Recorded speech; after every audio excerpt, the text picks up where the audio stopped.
गोजोन हामलायनायजों लोगोसे नोंथांमोनखौ गोदान खौराङाव बरायबाय। अन्नानै नोंथांमोना बे रादाबखौ जोबजासे नायलां। लोगोसे भिडिअखौ लाइक, कमेन्ट, शेयार आरो चेनेलाव गोदानै फैदोंब्ला साबस्क्राइब खालामनो गुरै खावलायबाय। दानिया फैदो लोगोफोर रादाबखौ मिथिलांनि।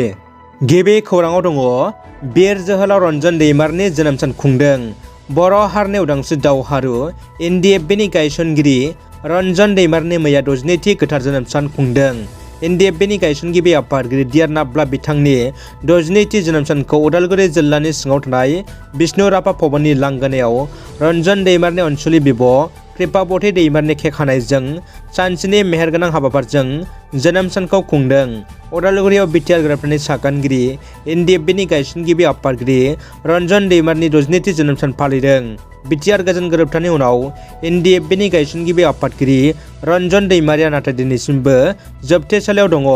बर' हारिनि बयनिबो मेगनाव दुखुनि मोदै बोहैदों। बे समाव एनडिएफबिनि गायसनगिरि बर' हारिनि रैखागिरि जोहोलाव रन्जन दैमारिखौ थाबैनो उदां खालामनो बारग' एनडिएफबिफोरा अहर अहर नाजागासिनो दं होनना जोनोम सान खुंनायाव बिथांमोना बुंथियो। मैया 2 फेब्रुवारि खालाराव दुलाराय बाथौ गौथुमनि लोगो नेहाथारि गुवाहाटी नोगोरमानि मुरसि राथिराम बर'नि नखराव 3 थाला बिल्डिं सायाव बाथौ गौथुमा बाथौ थानसालि गायसनदों। बिटिआरनि दावबायसा बर'आ एमजि एनरेगानि जोहै दिनै डेमाकसि पिएचडिसिनि सिङावहाय गंसे अन्थाइ खाम्फा गायसनना खामानिखौ मावफुंनो बेखेवनाय जायो। साखाथिनिनो गोदानै लुफुंजाबाय थानाय सुख्लाय पिएचडिसिनि भेटेनारिखौबो नायगिदिंहैनाय जायो। लोगोसे जाब्रबथायजों दुखु मोनना थानाय सुरेन काकति बिथांखौ नायहैनाय जायो।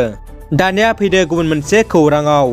दुलाराय बर' फरायसा आफादनि थांखि बायदियै बर' हारिखौ बुहुमाव गेरेमसा माहारि दानायनि थांखि एबा नोजोरजों आदब आरो गुन गोनां सोलोंथाइनि मावथांखि बायदियै बिजनि सोलोंसालिमा बर' फरायसा लाइमोनफोरजों बर' माहारि दानायाव गासैबो लाइमोनफोरा मैखोमै बिफाव दङ एबा बाहागो लानांगोन। बेखौ लाना गोनांथार सावराय जथुम जालाङो। सावराय जथुमाव मिरु एफसिनि गाहाय नेहाथारि मानगोनां खनेन्द्र बसुमतारिया बाहागो लाफैनो हादोंमोन। बाहागो लाफैना बिथाङा बर' फरायसाफोरखौ गाहाम सुबुरुन एबा बोसोन होयो। बर' सावथुन मुलुगनि थाखाय मोनसे गोजोनथाव खौरां। बर' सावथुन मुलुगनि मुंदांखा फावखुंग्रि पेन्सि ब्रह्मआ माहारि खोलोबाव साबसिन फावखुंग्रि बान्था मोननो हादों। मुंदांखा फावखुंग्रि बिथाङा ससियेल मिडियानि गेजेरजों मिथिहोदोंदि बिथाङा डाक सावथुननि गेजेरजों the best actress in a foreign language film फेस्टिभेलाव वर्ल्ड इन्डिपेन्डेन्ट सिनेमा एवार्ड बान्थाखौ इउएसनि हलिउडनि गाहाय सोहोर लस एन्जेलेसनिफ्राय मोननो हादों। फावखुंग्रिया बे बान्थाखौ मोननो हाना हाजासे खुसि मोननायखौ फोरमायदों आरो बे समाव बयनोबो गावनिफ्राय गोसो गोरबोनि गोजोननाय बावहरदों।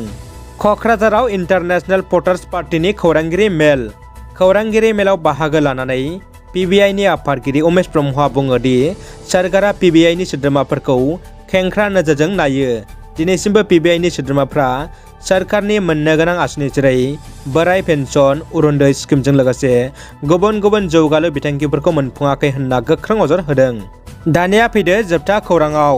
बिहारनि आगुनि बारग' गिबि मन्थ्रि लालु प्रसाद यादवखौ आरोबाव जेराव लांबाय 5 बोसोरनि थाखाय। खौरांनि बायदिब्ला 5 बोसोर जेलजों लोगोसे 60 लाख रांनि जुरिमानाबो फोनांदों।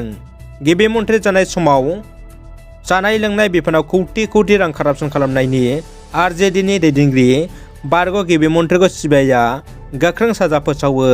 लोगो लोगोनो 5 बोसोरनि जोबथेसालिनि आलासि जानाङो आरो नोगोद 60 लाख रां जुरिमाना होनो गोनां जायो।